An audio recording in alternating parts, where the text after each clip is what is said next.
യേശു കുരിശിൽ മരിക്കുമ്പോൾ അവനോടൊപ്പം ക്രൂശിക്കപ്പെട്ട കള്ളന്മാരിൽ ഒരുവൻ യേശുവിനോട് നിലവിളിച്ചു പറഞ്ഞു, യേശുവേ, നീ നിന്റെ രാജ്യത്തിൽ വരുമ്പോൾ എന്നെയും ഓർക്കേണമേ.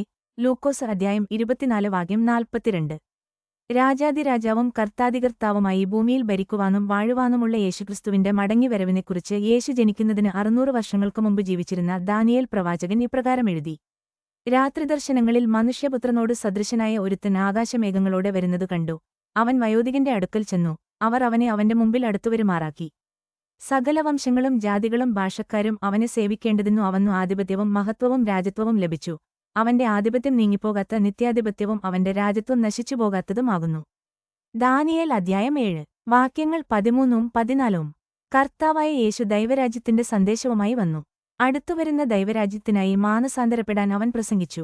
യേശു ഉപമകൾ ഉപയോഗിച്ച് ദൈവരാജ്യത്തെക്കുറിച്ച് തന്റെ ശിഷ്യരെ പലതും പഠിപ്പിച്ചു. എല്ലാ ജനതകളോടും ദൈവരാജ്യം പ്രസംഗിക്കാൻ അവൻ തന്റെ ശിഷ്യന്മാരെ അയച്ചു. ഭൂമിയിൽ ദൈവരാജ്യം സ്ഥാപിക്കാൻ ദൈവം യേശുവിനെ അയച്ചു. യുഗാന്ത്യത്തിൽ യേശു വലിയ ശക്തിയോടും മഹത്വത്തോടും കൂടി പ്രത്യക്ഷപ്പെടും. എന്നാൽ മനുഷ്യപുത്രൻ വരുമ്പോൾ അവൻ ഭൂമിയിൽ വിശ്വാസം കണ്ടെത്തുമോ എന്ന് യേശു പറഞ്ഞു. ലൂക്കോസ് അധ്യായം 18 വാക്യം 8. യേശുവിന്റെ വരവിനു മുമ്പ് അന്ത്യകാലത്ത് വലിയ വിശ്വാസത്രാഗം സംഭവിക്കുമെന്ന് അപ്പോസ്തലനായ പൗലോസ് പറഞ്ഞു. ഇന്ന് കാണുന്നതുപോലെ ലോകമെമ്പാടുമുള്ള വലിയൊരു കൂട്ടം യഥാർത്ഥ ക്രിസ്തീയ വിശ്വാസത്തിൽ നിന്ന് അകന്നുപോയിക്കൊണ്ടിരിക്കുന്നു. യേശുവിന്റെ ആസന്നമായ തിരിച്ചുവരവിന്റെ അടയാളമാണിത്. മഹാപീഡകൾ, ക്ഷാമം, മഹാമാരി, പ്രകൃതിക്ഷോഭങ്ങൾ, യുദ്ധങ്ങൾ എന്നിവ കർത്താവായ യേശുക്രിസ്തുവിന്റെ വരവിനു മുമ്പ് ഒരിക്കലും സംഭവിക്കാത്തവിധം സംഭവിക്കുമെന്ന് കർത്താവായ യേശു പറഞ്ഞു. മനുഷ്യപുത്രൻ തന്റെ മഹത്വത്തിൽ സകല ദൂതന്മാരോടും കൂടെ വരുമ്പോൾ അവൻ തന്റെ തേജസ്സുള്ള സിംഹാസനത്തിൽ ഇരിക്കും. അവൻ സകല ജാതികളെയും ന്യായം വിധിക്കും എന്നും കളകൂട്ടി തീയിലിട്ട് ചുടുമ്പോലെ ലോകാവസാനത്തിൽ സംഭവിക്കും. മനുഷ്യപുത്രൻ തന്റെ ദൂതന്മാരെ അയക്കും.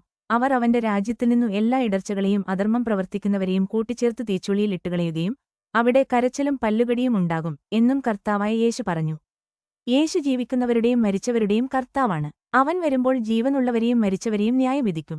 മരണത്തിന്റെയും പാതാളത്തിന്റെയും താക്കോലുകൾ കർത്താവായ യേശുവിന്റെ കൈവശമുണ്ട്. മാനസാന്തരപ്പെട്ട് ദൈവത്തിലേക്ക് തിരിയുകയും സുവിശേഷത്തിൽ വിശ്വസിക്കുകയും ചെയ്യുക. കാരണം എല്ലാ പ്രവാചകന്മാരും പറഞ്ഞതുപോലെ കർത്താവിന്റെ വലുതും ഭയങ്കരവുമായ ദിവസം അടുത്തിരിക്കുന്നു. ആകയാൽ കർത്താവായ യേശു പറഞ്ഞതുപോലെ കാലം തികഞ്ഞു. ദൈവരാജ്യം സമീപിച്ചിരിക്കുന്നു. മാനസാന്തരപ്പെട്ട് സുവിശേഷത്തിൽ വിശ്വസിപ്പിൻ.